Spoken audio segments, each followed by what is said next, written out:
One more thing I would like to talk about with regard to the Yiddish sounds.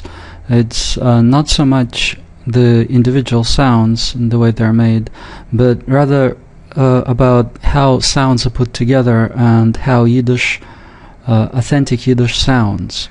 Every language sounds has a different sound, and this is just beyond the way each individual letter or each individual sound in a word is pronounced.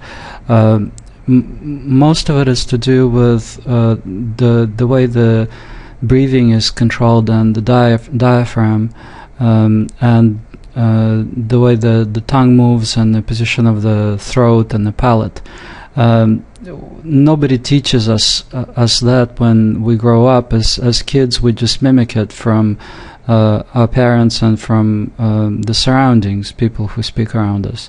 So I may speak more or less decent English, but because of my background being Russian, it's not just I may mispronounce certain sounds or certain sounds have an accent, but there's also the entire sentences. There's something which may sound foreign to a native speaker, especially somebody with a good ear for accents and languages, because it's the way the breathing is done. The breathing is established. Breathing as part of language is established very early on, and some people can mimic it in foreign languages and some don't.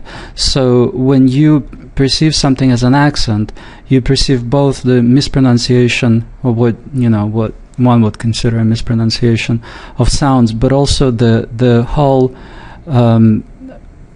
setup, the whole vocal setup of a foreign speaker. So if we're talking about Yiddish language and the way Yiddish words sound and sentences, particularly Yiddish sentences sound, we need to talk just a little bit, and I'm no expert on this, and I don't know who might be an expert on this. It's not something that is generally taught in Yiddish courses.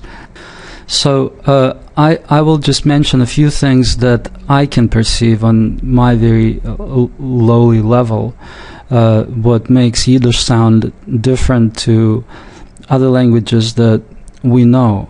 And one of the things that kind of strikes me is the position of the diaphragm and the breathing that's done during Yiddish speech. So to me it sounds like native Yiddish speakers, and we'll see this in this extract from the old film Tevye der Milchiker, which was filmed in 1939 or 1938, and it has a slew of very famous Yiddish actors, including Morris Schwartz, who is playing Tevye. You'll hear the difference between a Jew speaking Yiddish and a non-Jew speaking Yiddish, and you'll hear it in their speech how it's not actually the accent of the non-Jew. Here you have an Orthodox priest, a galech, that's the word for a priest, who is speaking Yiddish, and he's speaking Yiddish without an accent. There is not a trace of Russian accent in his speech. It's just the way he is mimicking. The actor is obviously Jewish. He's mimicking Russian speech, and just it's not only that his speech sounds deeper, but it's also that he takes full breaths when he speaks. He takes full breaths. It's always, his speech is powerful. His speech is the words come out. They're very distinct. You can hear them. There's no slurring or fusing words together.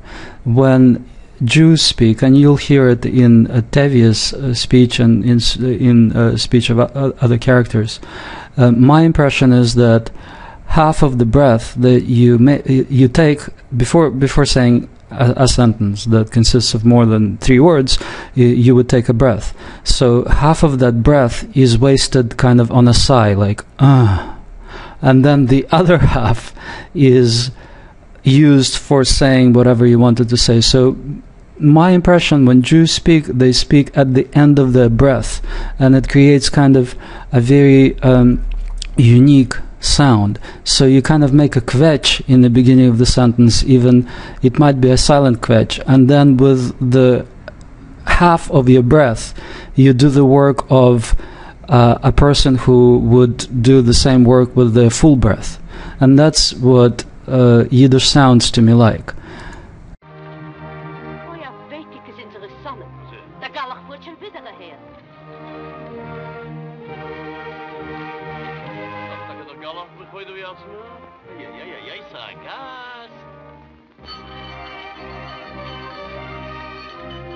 Здравствуйте, батюшка! Здравствуйте! Здравствуй, Тевye!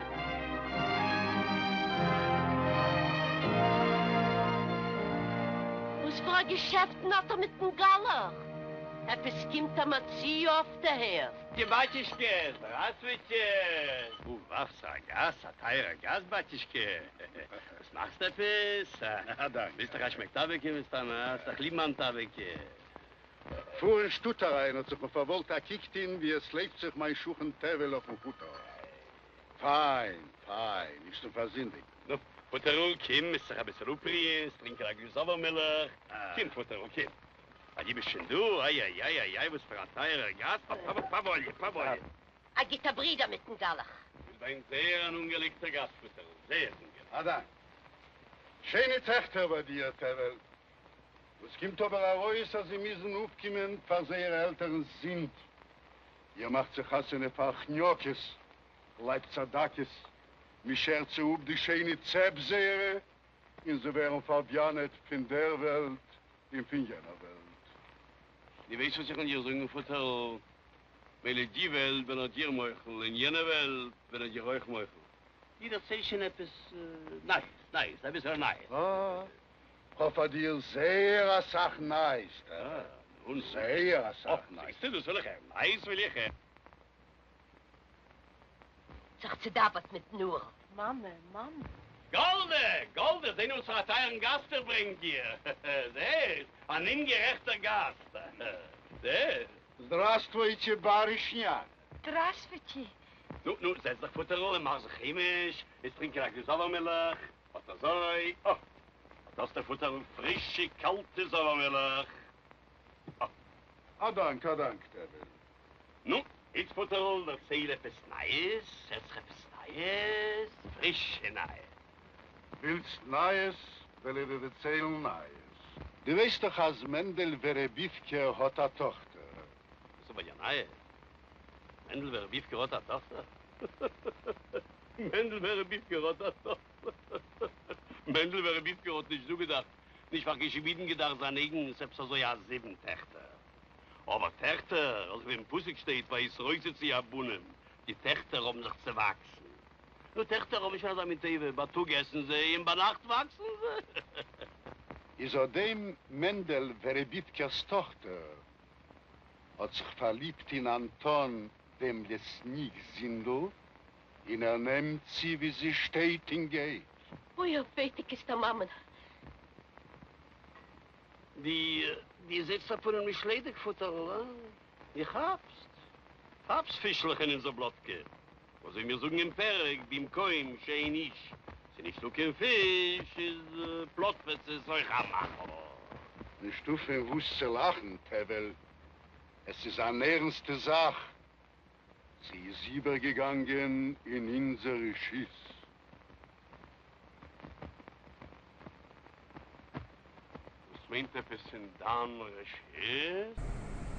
So, if you're paying attention to the video and the way the two characters, the priest and Tevye, were talking to each other, it's not just that the priest's voice is lower than Tevye's. It's also the way the priest, who has no trace of any foreign accent, it's the way his voice sounds, it's the way the breathing is done. Every single word has is properly pronounced and has a strong accent.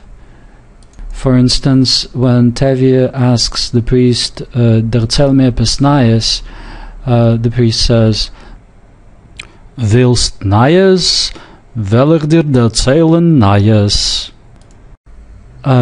Every word is stressed, and every word is clear. In Tevye's speech, it's the exact opposite. The words all are fused in this one long string, and he's doing a lot of singing, or it sounds like singing. He's saying, "Erzähl mir etwas Neues," and this Neues, instead of saying Neues, he says Neues, and it goes for forever. He this kind of singing that he does, it's not because the actor is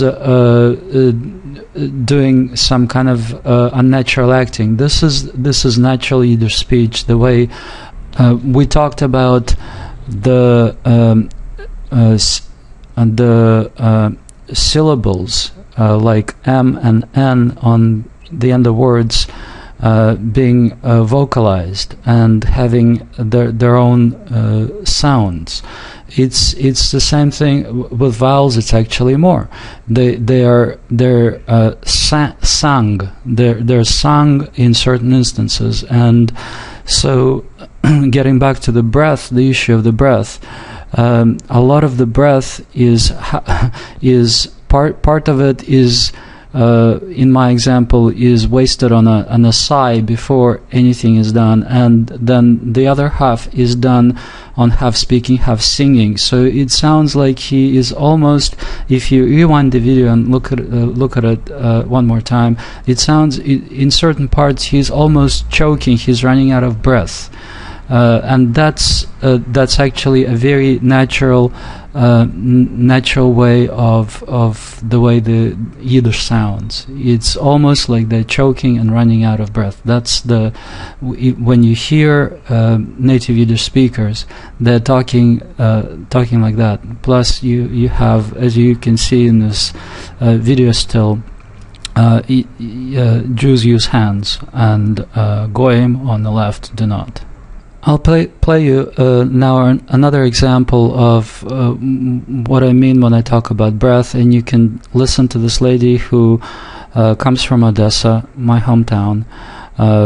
She was probably born very early in the last century, and she is describing her experience during Sukkot, in her dialect, a Jewish holiday.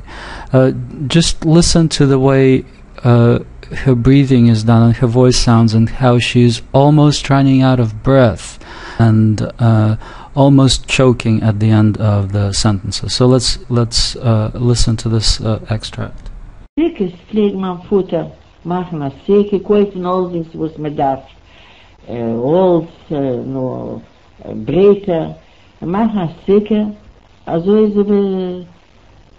darf zu sein. In Neuf, bei der Schieb, ist gestanden die Sikke, er pflegt aufhängen das Lamperlach, und man pflegt das Essen der Sikke, die Mama pflegt kochen eine Ramtrugen, und das Essen, die Kinderlach, sie pflegt einen Gast, pflegt man nicht, sitzen in der Sikke und essen. Ich gedenke alles, und dann, das ist Sikke gewesen.